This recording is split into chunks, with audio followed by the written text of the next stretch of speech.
Powered by the Montana Television Network. This is the 10 o'clock news on Q2, Montana's news leader. Good evening and thanks for joining us tonight. I'm Russ Riesinger. Sadness and growing anger after an unarmed man dies in police custody in Minneapolis. You've probably seen the shocking video by now of George Floyd lying in the street, a police officer kneeling on his neck for over 7 minutes while other officers stand by and do nothing. Tonight, there are new developments in the death of George Floyd, and now the mayor says he wants the police officer who kneeled on Floyd to be prosecuted. Here's CBS's Jeff Pegues. The new cell phone video shows the initial arrest. Officers are seen taking George Floyd out of his vehicle. In surveillance video obtained by CBS News, a handcuffed Floyd is walked across the street toward a police car. In the distance, you can see Floyd fall. In this newly circulated video, 3 officers have Floyd pinned on the ground, while another stands over them. You can hear Floyd pleading for air. Please let me stand. I can't breathe, officer. The officer who pressed his knee to Floyd's neck has been identified as Derek Chauvin. Kill me, man. He doesn't let up until the 46-year-old's listless body is put on a stretcher. In a new report, the fire department says medics in the ambulance checked his pulse several times, finding none. He was later pronounced dead at the hospital. Tonight, the other officers involved have been identified as Thomas Lane, J. Alexander Kung, and Tu Tao. But Chauvin is under the most scrutiny. Even though the Floyd investigation is ongoing, Minneapolis Mayor Jacob Frey called for Chauvin to be arrested. Do you think that was murder? I do. You do? Let me be clear. The arresting officer killed someone. As to the precise charge, I'm not going to get into that. Tuesday night, protesters demanded all 4 officers be charged. Some turned anger into destruction. Officers used smoke grenades and rubber bullets to break up the crowd. Tonight, we're also learning more about Floyd. The 46-year-old moved to Minneapolis from his hometown of Houston looking for a better job. You know, this is the man I loved for 3 years. Courtney Ross is Floyd's girlfriend. It's clear as water. That video says it all. If you don't see murder, I don't know what you see. Jeff Pegues, CBS News, Minneapolis. Well, the police officers union is urging the public not to rush to judgment. Here in Montana, Bighorn County confirmed 3 more positive cases of COVID-19 today. A man and woman, both in their 20s, and a boy under the age of 10. All were asymptomatic, meaning they showed no symptoms. Meanwhile, a push to get hundreds more people tested continued today in Crow Agency. Q2's Mitch Legge has the story. A sight that's become familiar over the past few months. Cars lined up with passengers waiting to be tested for COVID-19. The site here in Crow Agency was open from 10 a.m. to 6 p.m. on Wednesday. It was staffed by the Montana National Guard, along with Bighorn County and Crow tribal officials. Tomorrow, the group will move down the road to Hardin during the same time, giving COVID-19 tests for free. A proactive approach compared to a reactive one that was seen earlier in the year. Where we're trying to see how far has the virus spread in our community. It'll give us a baseline for going forward, too, to sort of see how the virus might come into a community. At 5 p.m. Wednesday, 3 new cases of COVID-19 were identified in Bighorn County. The patients were asymptomatic and found through recent testing events like this one. The drive-up test site was implemented through conversations with the Crow tribe and Montana Governor Steve Bullock's office. Local staff from Indian Health Services and other agencies helped perform the tests. For all of them to collaborate together, it's perfect because that's unity at its best. Despite which party you're with, it doesn't matter. Right now, it's for the people. A similar surveillance test site was used 2 weeks ago with the Fort Belknap Reservation. Bullock said the hope is to bring more testing to Montanans because resources are now more widely available than they were earlier in the year. But I'm comfortable that we've now gotten in line, both private and public, the resources that we need to test people along the way, and just really encouraging folks to get out and get tested. Now, the Sentinel COVID-19 testing site was a true community effort between local, tribal, and state officials, something that Montana Governor Steve Bullock hopes will continue in the future. Reporting in Crow Agency, Mitch Legge, MTN News. The testing operation will be in Hardin tomorrow from 10 a.m. until 6 p.m. at Hardin High School. Bighorn County residents just need a valid ID, home address, and current phone number. Wyoming health authorities announcing late this afternoon that 1 more person has now died from COVID-19, bringing the state total to 14 there. As of tonight, there are 653 confirmed cases.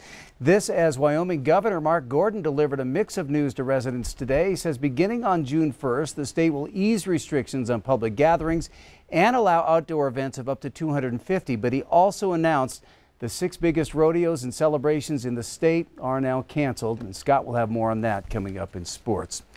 Well, the first launch of American astronauts from U.S. soil in more than a decade didn't get off the ground today. About 16 minutes before launch, the SpaceX flight had to be scrubbed because of weather concerns. They are hoping to give it another try on Saturday.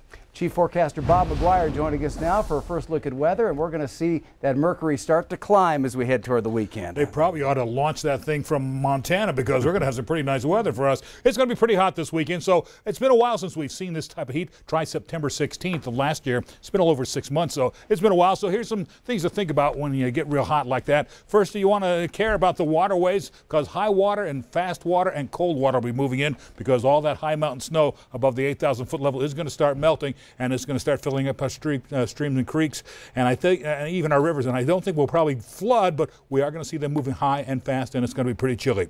Also, take care about the sun. You want to wear a hat this weekend, and also make sure you have plenty of sunscreen. And one other thing, and take care about the heat. Limit your outdoor activities, and please, you got to stay hydrated. You got to drink water off and on throughout much of the high heat day on Sunday. That's when we get up to 93. If we get that hot, it will break the record. We'll have more in your forecast in a few more minutes. All right, thank you, Bob. The Montana Supreme Court ruled today that the current rule on counting absentee ballots will stand for the all-mail-in ballot primary election next week. That means to be counted, a ballot must be received at the county election office by 8 p.m. on Election Day next Tuesday. The court's 5-2 decision blocks last week's order from a district judge that said ballots need only be postmarked by next Tuesday to be counted. District Judge Don Harris of Billings made his ruling in a lawsuit brought by the Democratic Party groups, who said the current deadline can disenfranchise some voters. Secretary of State Corey Stapleton and Attorney General Tim Fox, both Republicans, asked the High Court to block Harris's order and reinstate the current deadline. The High Court majority agreed, saying voter instructions sent with ballots on May 8th are clear that they must be returned by Election Day. The Supreme Court says it will hear an appeal of Harris's order later and decide whether it should stand for the general election. So keep in mind that those ballots do need to be turned in by Election Day. Of course, we got a number of big races that we're following here in the state, including the race for governor, which is going down to the wire. Tonight, Q2's Jay Cohn takes a closer look at the 2 Democrats who are running. Who are you picking next Tuesday in the Democratic governor's race? Newcomer Whitney Williams or tried and true Mike Cooney? With virtually no public polling in this race, even the experts don't know what to expect. You know, I absolutely have no clue. I mean, there's been no public polling in that race, so that doesn't give me anything to go by. The only other thing I can look at is the amount of money being spent, which is about equal on both sides. Both in terms of spending and fundraising, the Cooney-Williams race is tight. And with the Williams camp buoyed recently by a $700,000 ad buy from Emily's List, it's getting tighter. They dropped $600,000, $700,000, which doesn't sound like a lot of money. We're used to these $50, $60, $70 million Senate races. But in a primary, in a time where media's television ads are still relatively cheap, and there hasn't been a ton of money spent in the primary, it's been about equal, that could maybe put enough of a finger on the scale to help Whitney Williams at the last minute. Oftentimes you can get a feel for the outcome of a race by looking at fundraising. So here you go, the latest numbers as of mid-May. Williams has raised the most, eclipsing the $1 million mark. But just 30% of that comes from Montana. Half of her dollars come from out of state, as much as 21% from California, 14% from Washington State, and she's chipped in $55,000 of her own money. Mike Cooney has raised over $886,000 as of mid-May, with more than 8,000 separate donations. And when you add in the small non-itemized donations, as much as 3/4 of his cash comes from Montana. He's also getting money from all across the country, with small $5 and $10 donations from nearly every state, thanks to Act Blue, a national Democratic fundraising group. And another wild card this year, the all-mail-in election. And thanks to the pandemic, an evolving campaign face-off on social media. My daughter, who's 9, plays a lot of games on the internet, she gets Whitney Williams ads a lot. That might show you a little bit that they've maybe done a better job of getting out there. On the other hand, my 9-year-old daughter's not voting. Tomorrow night, who's winning the Cooney-Williams race in terms of endorsements? In Billings, I'm Jay Cohn reporting for MTN News. All right, thanks a lot, Jay. Well, a major change is coming to Montana's medical marijuana system next week. Patients will be officially untethered and free to use any provider in the state. For years, Montana patients who get medical marijuana from a dispensary had to choose a single provider to go to, but that will change starting next Tuesday. DPHHS leaders say the change should remove some of the obstacles that may keep patients from getting their medication.